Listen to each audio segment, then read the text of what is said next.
Bonjour mes petits midrians, j'espère que vous allez sombrement bien.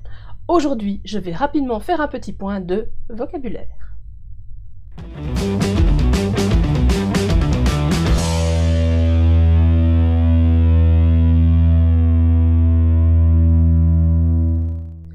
Oui, je sais ce que vous allez me dire. Le vocabulaire? Qu'est-ce que tu viens nous parler de vocabulaire? On est artiste!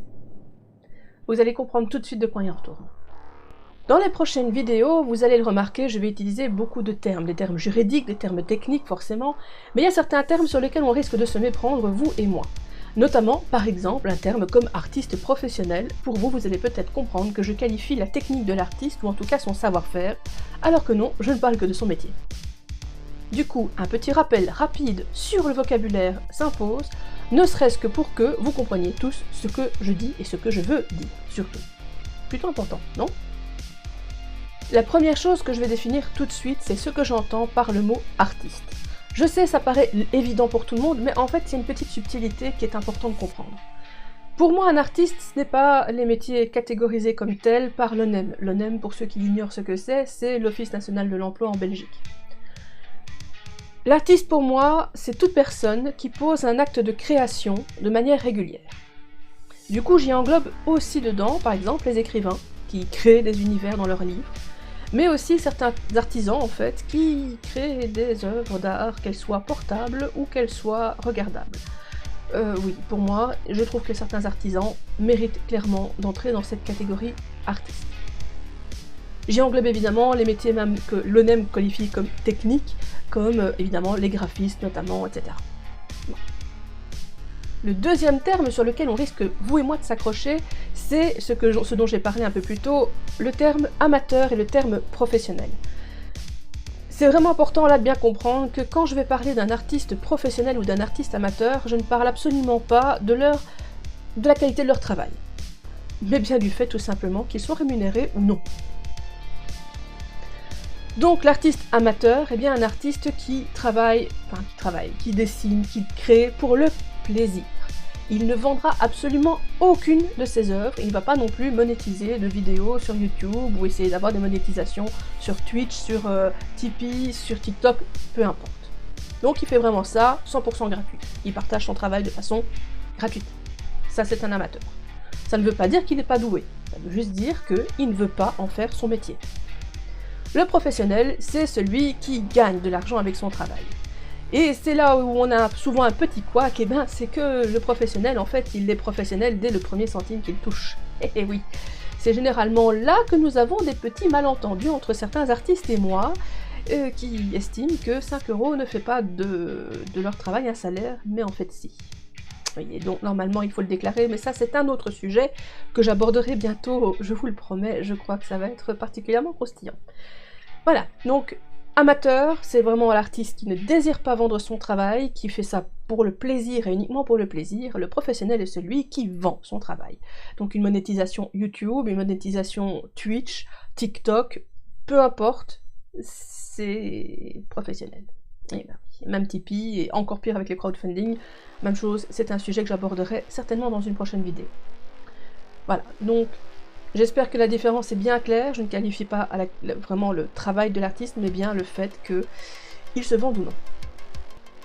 Du coup, comment est-ce que je vais qualifier tout simplement la qualité visuelle, artistique d'une œuvre, ou en tout cas d'un artiste? Je vais utiliser 3 termes principalement, parfois je vais mettre des petites variations, des petits synonymes, comme on dit. Il y a tout simplement le débutant, le confirmé et l'expert.